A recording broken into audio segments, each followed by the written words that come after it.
Bonjour les amis, bienvenue sur Histoire Inspirante. Abonnez-vous à cette chaîne pour profiter d'histoires incroyables.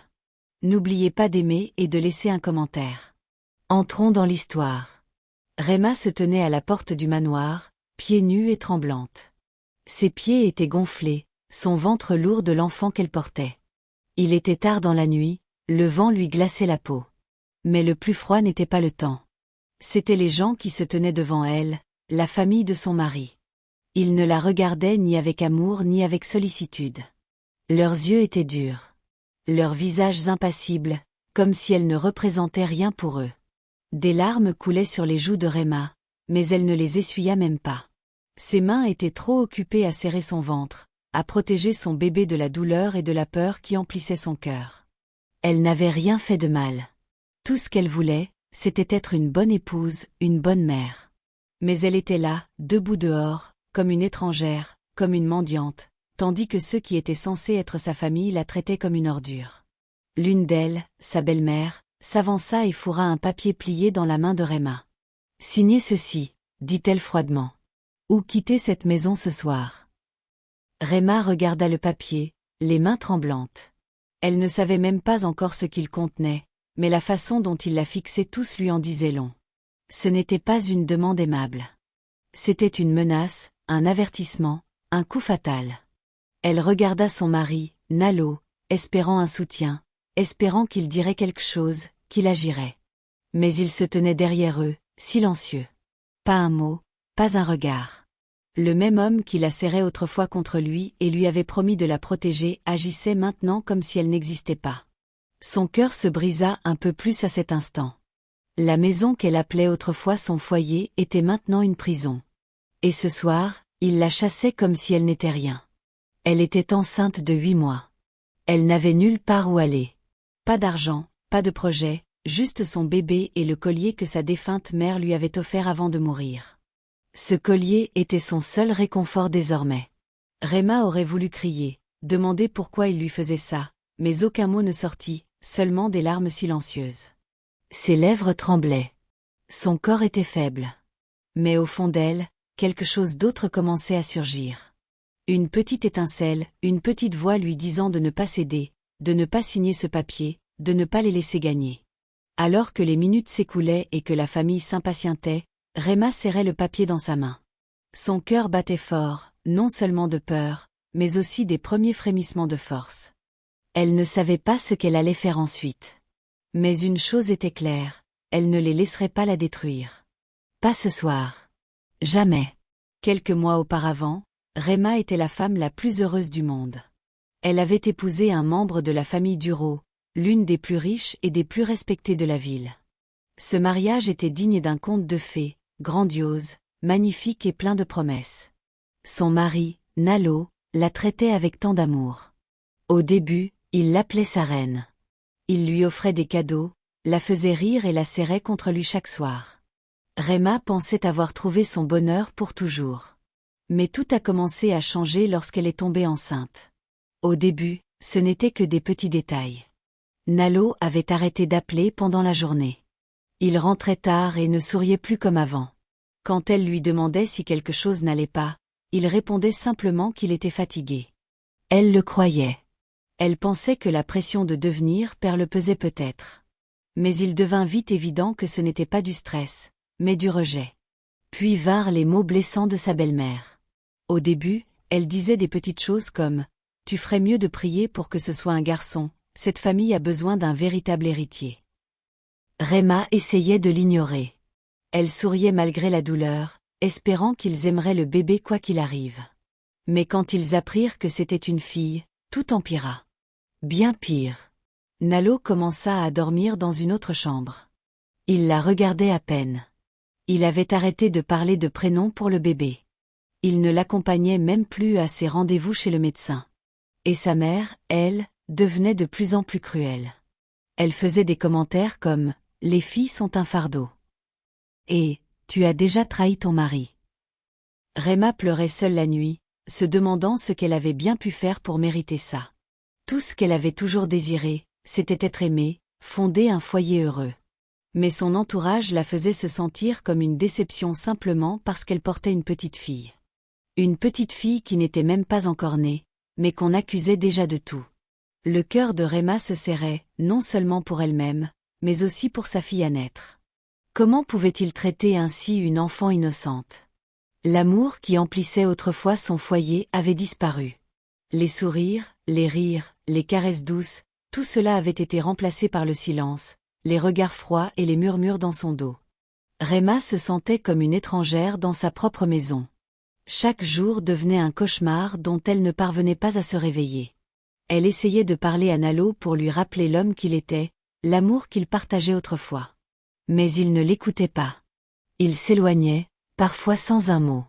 Réma restait seule, tenant son ventre qui grossissait, seuls les coups de pied de son bébé lui rappelant qu'elle n'était pas complètement seule. Et ainsi, ce qui avait commencé comme un mariage de rêve se transforma peu à peu en une guerre silencieuse. Réma l'ignorait encore, mais ce n'était que le début d'une tempête qui allait tout bouleverser. Réma fixait le papier dans ses mains tremblantes, son cœur battant si fort qu'elle avait l'impression qu'il allait exploser. Ce document n'était pas un simple papier. C'était un piège. Un piège froid et cruel. Il stipulait qu'elle devait renoncer à tous ses droits. Son nom serait rayé de tout ce qui appartenait à Nalo, sa maison, son héritage familial, ses futures entreprises. Si elle signait, elle n'aurait plus rien, pas même un droit sur l'avenir de son enfant. Ses yeux se remplirent de larmes tandis qu'elle essayait de déchiffrer les mots. Le papier était rempli de termes juridiques complexes qu'elle ne comprenait pas, mais le message était clair. Il ne voulait plus qu'elle fasse partie de la famille. Et la raison? Parce qu'elle attendait une fille. La mère de Nalo se tenait là, les bras croisés, la regardant comme une ordure. Une femme faible ne peut pas donner naissance à un véritable héritier, dit-elle froidement. Tu nous as déjà trahis. La poitrine de Réma se serra. Elle n'en croyait pas ses oreilles. C'était de son bébé qu'il parlait. Sa fille innocente était encore dans son ventre. Comment pouvait-il dire de telles choses? Nalo se tenait là aussi, silencieux, sans la défendre, sans les arrêter. L'homme qui lui avait autrefois tenu la main, embrassé son front et promis de la protéger se tenait maintenant comme un étranger. Son regard était vide. Il ne la regardait même pas. Ce silence était plus douloureux que 1000 insultes. Ils lui mirent le stylo dans la main. Signe, dirent-ils. Ou quitte la maison ce soir. Réma regarda le papier, puis son ventre. Elle sentit son bébé bouger comme s'il ressentait sa douleur. Ses mains tremblaient. Comment l'amour avait-il pu devenir si cruel? Comment une famille pouvait-elle être aussi cruelle juste parce qu'elle donnait naissance à une fille? Elle essaya de parler, d'implorer leur gentillesse, mais sa voix se brisa. Personne ne l'écoutait. Ils avaient déjà décidé qu'elle était inutile, jetable, juste quelqu'un qui trahissait leurs attentes. Mais au fond d'elle, quelque chose de plus fort que la peur commença à grandir en elle. Elle réalisa qu'elle n'avait besoin ni de leur nom, ni de leur maison, ni de leur argent pour être une bonne mère. Ce dont elle avait besoin, c'était de force. Et dans cet instant douloureux, quelque chose changea dans son cœur. Elle ne signa pas le papier. Elle le plia discrètement, le reposa sur la table et leva les yeux vers eux. Ses yeux, autrefois remplis de larmes, brûlaient maintenant d'un feu silencieux. Elle en avait assez de supplier. Elle en avait assez de pleurer. Ils pensaient la briser. Mais ils avaient tort. Car à partir de ce moment, Réma n'était plus la femme effrayée et faible qu'il voyait. Elle devenait quelqu'un d'autre, quelqu'un de plus fort, quelqu'un prêt à se battre pour elle et son bébé. Il pensait qu'elle allait abandonner, mais Réma ne faisait que commencer. Cette nuit-là, alors que la maison était silencieuse et que tout le monde était couché, Réma était assise seule dans un coin de la pièce, se tenant le ventre et réfléchissant. Elle regarda à nouveau le papier qu'on lui avait forcé entre les mains, lui demandant de signer une renonciation à tout. Ses mains tremblaient. Ses yeux étaient gonflés à force de pleurer. Mais au fond d'elle-même, sa décision était déjà prise. Elle ne signerait pas. Elle ne leur donnerait pas ce qu'ils voulaient. Elle allait protéger son bébé à tout prix. La pleine lune éclairait le domaine d'une douce lueur. Lentement, prudemment, Réma se leva. Son dos lui faisait mal et ses pieds étaient enflés, mais elle se déplaçait comme une femme déterminée. Sans bruit, elle prit un petit sac. À l'intérieur, elle ne mit que 2 choses, sa carte d'hôpital et le collier de sa défunte mère. Ce collier était la dernière chose que sa mère lui avait offerte avant de mourir. Et il lui donna de la force. Le cœur battant et son bébé gigotant doucement en elle, elle traversa sur la pointe des pieds les longs couloirs du manoir d'Uro. Personne ne la vit. Personne ne l'arrêta. Elle ouvrit lentement le portail, puis sortit dans la nuit fraîche, pieds nus et seule. Rema n'avait aucune idée d'où elle allait. Elle marcha, tout simplement. Elle marcha jusqu'à ce que les lumières des grandes maisons disparaissent derrière elle. Elle marcha jusqu'à ce que l'air sente la poussière et la terre fraîche. Ses pieds saignaient. Ses jambes étaient fatiguées, mais elle ne s'arrêta pas. Elle ne pouvait pas. Il lui fallait trouver un endroit sûr pour son bébé. Finalement, juste avant l'aube, elle aperçut une petite clinique à la sortie d'un village. Cela ne ressemblait en rien aux grands hôpitaux où elle rêvait d'accoucher, mais pour elle, c'était un lieu d'espoir. Elle entra, presque évanouie d'épuisement. Les infirmières accoururent à sa vue. Elles ne demandèrent pas de nouvelles de son mari. Elles ne demandèrent pas d'argent. Elles virent juste une femme enceinte et fatiguée et lui offrirent un endroit où se reposer. Elles l'étendirent délicatement sur un lit de camp dans une pièce calme. Ce n'était pas un lit luxueux, mais c'était un véritable paradis pour Rema. Elle serra le collier de sa mère d'une main et posa l'autre sur son ventre. Pour la première fois depuis longtemps, elle se sentait en sécurité. Mais cette paix fut de courte durée. Au milieu de la nuit, elle ressentit une vive douleur dans le dos. Puis une autre, puis une autre. Elle avait perdu les os. Le bébé allait naître, et c'était trop tôt. Les infirmières se précipitèrent. Tout alla si vite. Rema pleurait de douleur, mais aussi de force. Elle savait que ce moment allait changer sa vie à jamais. Rema hurlait de douleur tandis que les infirmières lui tenaient les mains. L'accouchement était dur, trop dur pour quelqu'un qui n'avait pas bien mangé ni pris de repos depuis des jours. La douleur était intense, et pendant un instant, elle crut qu'elle n'y survivrait pas. Mais au fond d'elle-même, elle se souvenait pourquoi elle avait fui, pourquoi elle s'était battue pour son bébé. Elle se mordit les lèvres, retint son souffle et poussa de toutes ses forces. Soudain, la pièce se remplit d'un petit cri. Les infirmières sourirent et prirent le petit bébé dans leurs bras. C'était une petite fille, belle, douce et rayonnante comme une bénédiction. Rema regarda son bébé dans les yeux et ressentit quelque chose de nouveau. Ce n'était plus de la peur. C'était de la force. Elle murmura le nom de Zara à l'oreille de sa fille. Cela signifiait la lumière dans les ténèbres. Voilà ce qu'était cet enfant. Né dans la douleur, né dans la peur, mais aussi né dans l'espoir. Rema l'embrassa sur le front, des larmes coulant sur ses joues. Pendant un instant, le monde s'immobilisa et plus rien d'autre n'avait d'importance. Mais la joie fut de courte durée. 2 jours plus tard, alors que Rema était encore en convalescence, le cauchemar reprit. Des voix fortes s'élevèrent de l'extérieur de la clinique. Des avocats en costume coûteux entrèrent avec 2 hommes de la famille de Nalo. Ils ne demandèrent pas de ses nouvelles. Ils ne demandèrent pas d'informations sur le bébé. Ils arrivèrent avec des papiers et un regard froid. Ils annoncèrent au personnel de la clinique qu'ils avaient signalé sa disparition. Ils affirmèrent que Rema s'était enfuie avec l'enfant de leur famille. Ils affirmèrent que le bébé appartenait au Duro, et non à elle. Le cœur de Rema se serra. Elle serra Zara plus fort, comme si quelqu'un allait tenter de la lui arracher. Une infirmière tenta d'arrêter les hommes, mais les avocats repoussèrent leur tentative. Ils disaient être venus chercher le bébé, mais Rema connaissait la vérité. Il ne voulait pas de Zara parce qu'il l'aimait. Il voulait la contrôler, l'utiliser, effacer Rema. L'un d'eux la regarda même dans les yeux et lui dit « Tu n'es rien sans notre nom. Cet enfant n'est pas seulement le tien. » Rema sentit un feu monter en elle. Elle avait traversé trop d'épreuves pour perdre son enfant. Elle se redressa. Même si son corps souffrait encore de l'accouchement, elle regarda ces hommes dans les yeux et leur dit « Elle est à moi. Je l'ai portée. J'ai versé mon sang pour elle. J'ai failli mourir pour elle. Vous ne la prendrez pas. » Mais ils n'arrêtèrent pas. Ils menacèrent d'appeler la police. Ils disaient avoir du pouvoir, de l'argent, un nom. Mais Rema n'était plus la même femme effrayée.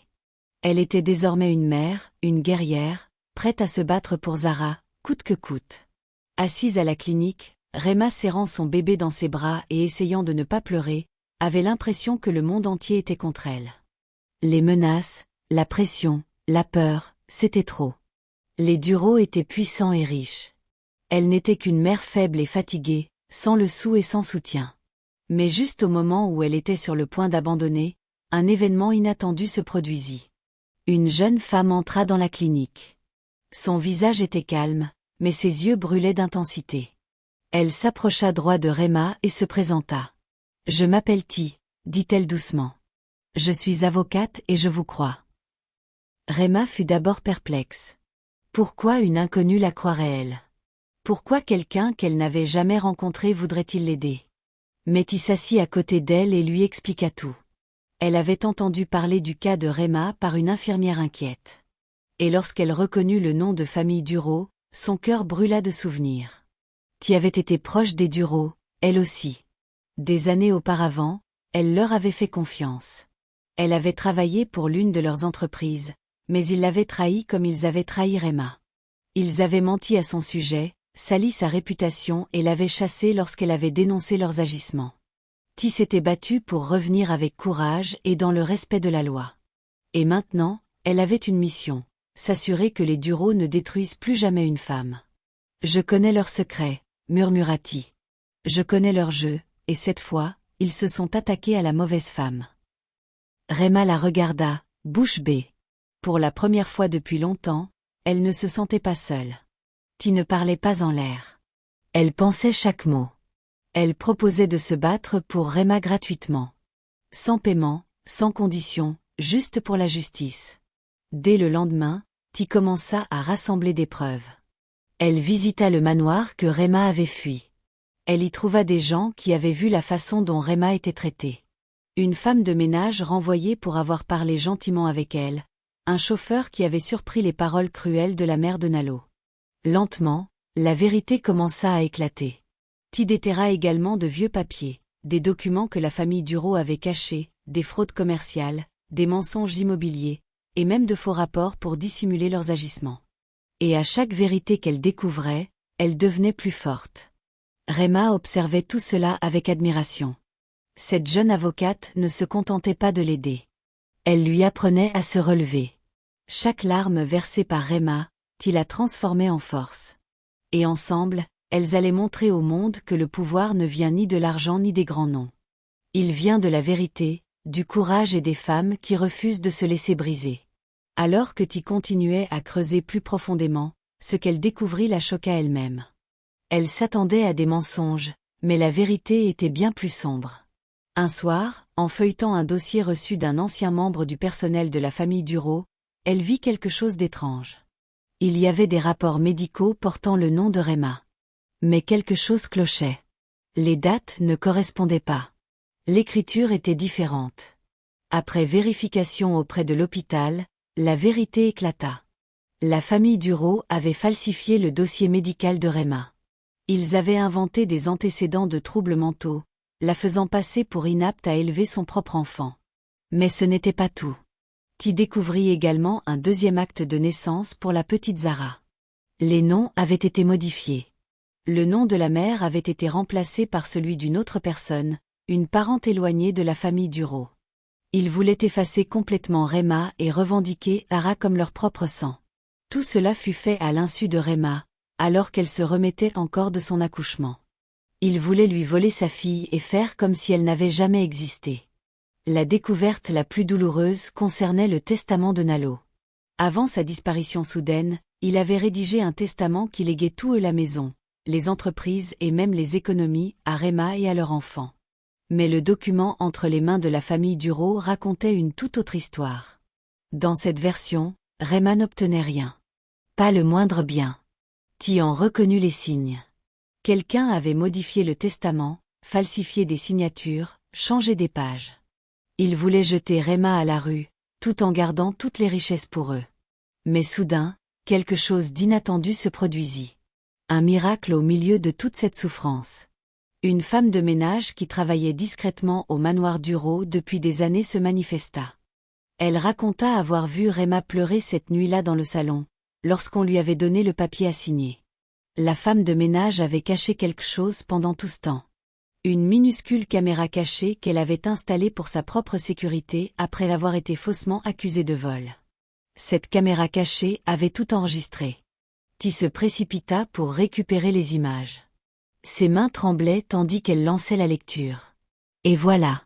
Rema debout, pieds nus, le ventre lourd de grossesse, les larmes aux yeux, la mère de Nalo qui lui criait dessus, le père de Nalo qui lui fourrait le papier dans les mains, et ces mots cruels, signez ceci ou sortez ce soir. La caméra avait tout filmé. Les menaces, la peur, la pression. Ti savait que c'était ça. Cette vidéo était la clé.